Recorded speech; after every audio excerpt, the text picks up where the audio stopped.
Valorant is an exercise in meditation. No. It's easy to call me a greaser and call it a day, watch another Pyroslop video for the 100th time about how the situation is insane, forget about the guy in the video saying that the gun game is actually super deep. But hear me out.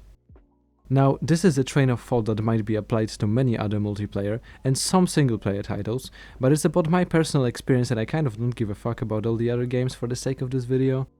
I played Valorant with my friends like a month or two after it first released, so that would be like 2 years ago. And I was kind of shit at the game, I'm not even going to lie. I had no idea which DPI my mouse should have, I didn't understand any of the skills, I barely had any idea of what flashes and smokes were, my hands were shaking more than your skinny friend after a 5-second contact with a body of water, and I knew that you can plant a bomb because it was kind of like CSGO but with hero characters. And so I played a little bit of Valorant now and then with my friends because I saw something interesting in that game despite its PS3 graphics and the player base consisting in 50% of CSGO players and the other 50% League of Legends players like me, who played this game because guns are pretty cool, and also the League of Legends company made a second game, so hey, maybe it's worth a try. So basically, the worst fucking people you can ever meet on the internet, except for maybe XQC. But my interest quickly faded when I didn't have friends to play with me, and I generally realized that I get more frustrated than I have fun playing the game. A year-long break followed and I hadn't really thought about Valorant too much, except for sometimes when I booted the game to play by myself and see if I can be better than a lobotomized monkey with really small Ferris wheels instead of thumbs, and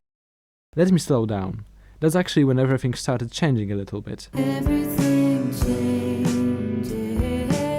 So far, Valorant was always this weird game in my little gamer headspace filled with either League of Legends, because I'm terminally online in that game, or single-player experiences that I sometimes indulge in either through popcorn gaming or a very loud gaming session. Oh no, not again boys, no! You see, there's a spectrum of gamehood for my personal gaming experience, and it starts with, this looks pretty and I am very glad to be exploring this deeply intriguing and fascinating story world without the pressure of competitiveness, and it ends in League of Legends. Okay, I know, this is the last one, I promise. So you see, Valorant being a newly released game, but with a ton of greasers who will one-tap you the second you pick the corner on the Matrix or whatever the fuck this box on this one map is called that I all memorized 1 minute after the game released because they all have 10k hours in CSGO, as well as having brand new mechanics that partially mix the hero shooter, and maybe generally just a more abstract idea of superpowered heroes into the grounded and a little gritty plant bomb, defuse bomb scenario, had both the insanely fresh feeling of a redefining competitive title with rich story, and don't get me started on the cinematics because that's a whole another thing to tell, as well as the intimidating but ultimately exciting prospect of an already established community of players gripped me like my sweet baby cat grips onto that skin if you touch his belly one time too many. But yeah, I was still ass at the game, so there was the matter of connecting this drive and the feeling of absolute powerlessness and being dwarfed in the matters of fundamental game skills and knowledge by 90% of the players I encountered and unrated. And somewhere in the last 4 to 5 months, I gradually worked out a little place for this game in my weekly routine. From the very start I realized a couple of things. 1. That playing Valorant requires of me tremendous amounts of focus and practice to actually improve and not just catch a bullet without even realizing where my opponent was, or arguably worse, click the left mouse button 2 seconds after my retina registered my character's dying spasms. 2. That playing this game for more than a couple hours a day just makes me gradually worse at it. Now I know to some of you this might be obvious knowledge, but bear with your 6-hour per day guide.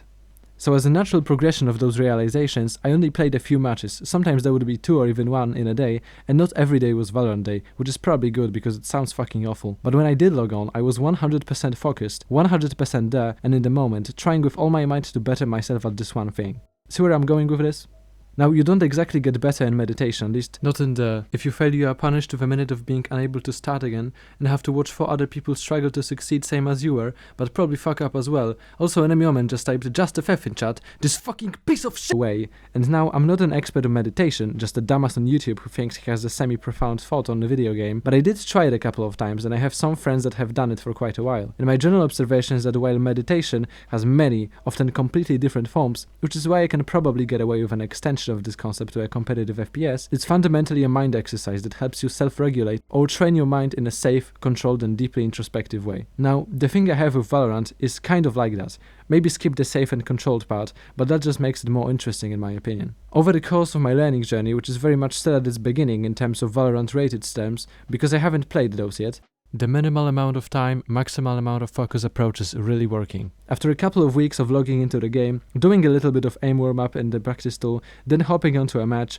quitting if I saw myself being either in the wrong headspace for improvement, or just generally too tired for it, I started hitting my headshots more consistently. I had more and more map awareness, which made me die less to random shots from the side, and I actually had some games in which I was at the top of the ladder in my team, cheering them on and having the agency to make the game much more winnable. Now that, gamers, is improvement, and it was so genuinely charming for me to see myself be enchanted by this game I never thought I'd be able to hit someone with a bullet in, that it really has a fairly sized place in my heart now. Now, you've probably seen those Jacob Gellers on YouTube making videos about how Sekiro made them realize they can play piano and shit like that, and maybe I'd like to say something about this into a microphone at some point as well, but the multiplayer side of games is an entirely another cake with its very own weird raisins, few ferocious flesh-eating flies, and a whole bucket of sugar, all coated in microtransactions and late capitalism syrup, but there is so much you can learn from them, especially if you have a long experience with this world. And so I made my own little ritual of sitting and dedicating myself entirely to getting better at one thing, which isn't always easy with the funny brain disorder I got going on, so I appreciate those small moments.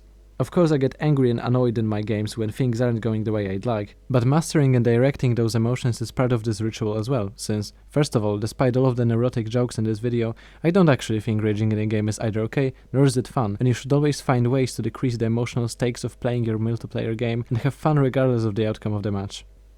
All that being said, it's a truly unique journey that Valorant took me on, and with all its inherent flaws and difficulties, I really appreciate what it could become for me.